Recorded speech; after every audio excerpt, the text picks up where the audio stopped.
Hello students, today we are going to learn a new topic, that is circle through 3 points. For this, let us see the few theorems that is discussed in your book. First, see theorem number 10.5. We do not need the proof for this one, but just see what does this states. It states that there is one and only one circle passing through 3 given non-collinear points. Now, before going to this theorem, first let me tell you what are non-collinear points. Non-collinear points are those points which are not in one straight line. Suppose say there are 3 points here, that is A, B and C. Here there are 3 points A, B and C. And this theorem states that only one circle can pass through these 3 non-collinear points. So here only one circle will pass through these 3 non-collinear points. Okay. Next theorem, theorem number 10.6, we will prove this theorem, but before that let me state what does this theorem states. It states that equal chords of a circle are equidistant from the center. Suppose say this is a circle and these are the 2 chords and this is the center. That means it is said that this chord PQ and AB, these 2 chords are equidistant from the center. That means the distance of PQ from O, that is the center, is equal to the distance of this chord AB from the center O. Okay.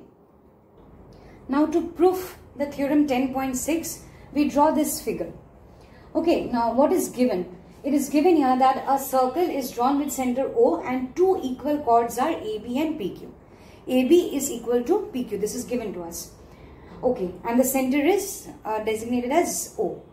Now, what do we need to prove? We need to prove here that AB and PQ are equidistant from center O. So, for this, we need to do a small construction where we draw OM, which is perpendicular to AB. See the figure? OM is perpendicular to AB and ON is perpendicular to PQ. Also, we join OA, OB, OP and OQ. Now, for the proof, you see, we know that a perpendicular drawn from the center to the chord bisects the chord. The perpendicular, that is OM, is perpendicular to AB. That means what? It will bisect this chord AB. That is AM is equal to BM. AM is equal to BM. That means what? It is equal to half of AB. This total line is AB. If AM is equal to BM, then we can say that this AM is equal to BM is half of AB. Similarly, PN. See the figure, PN is equal to NQ is equal to half of PQ. The total is PQ and PN is equal to NQ. That means PN and NQ will be half of PQ. Okay. Also it is given to us that chord AB is equal to chord PQ. That means here this PQ is equal to AB. If PQ is equal to AB, then I can say that AM is equal to BM, which is equal to PN is equal to NQ. Since AB is equal to PQ, this right hand side is equal here.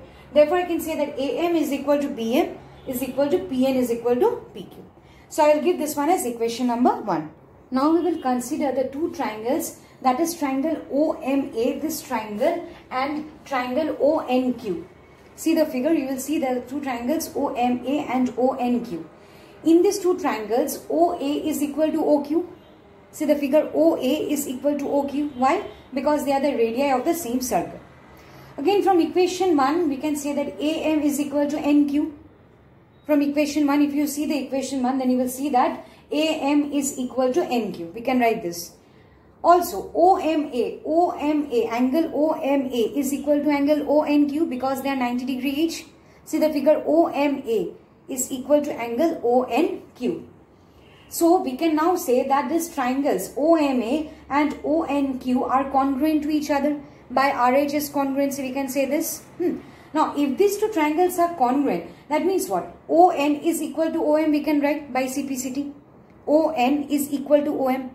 Now, distance from O to M is equal to distance from O to N.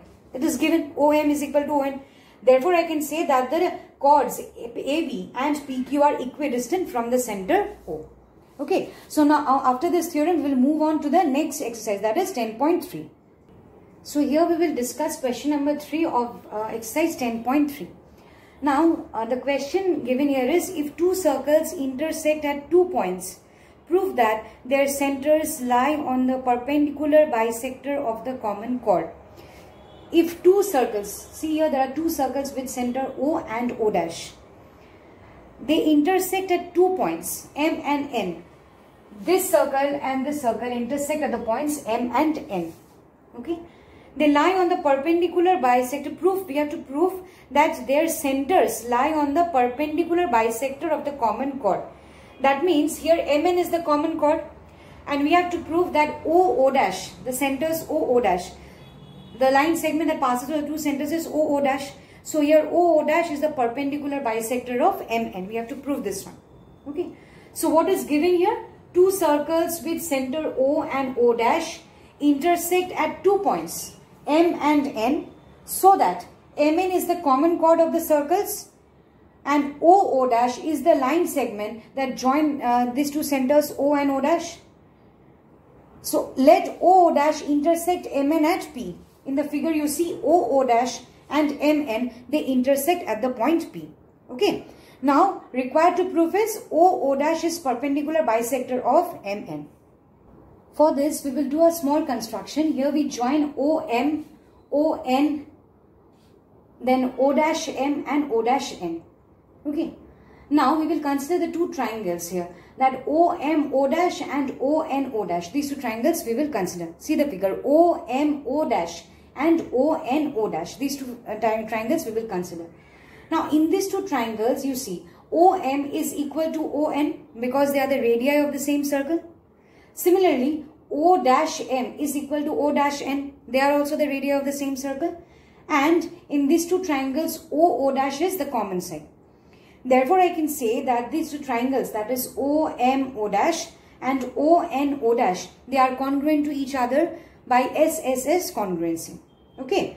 So, if they are congruent, then I can also say that MOO dash is equal to angle NOO dash. Okay. Which implies that angle MOP is equal to angle NOP. Now keep this one as equation number 1. Again consider two triangles MOP and NOP. See the figure, MOP and NOP. Now in these two triangles OM is again equal to ON. OM is equal to ON because they are the radii of the same circle. Also angle MOP is equal to NOP from equation 1. Just now we got. And OP is the common side between these two triangles. Therefore, I can say that triangle MOP is congruent triangle NOP by SAS congruency. Now, since these two triangles are congruent, therefore, I can say that MP is equal to NP by CPCT.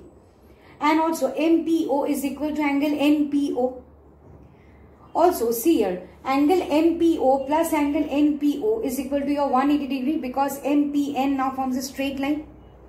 That means since these two triangles are equal, so I will get MPO and NPO is equal to 90 degree. So thus from this we can say that OO dash is the perpendicular bisector of MN. Okay. So in the next video we will continue with the rest of the sums. Okay. Thank you.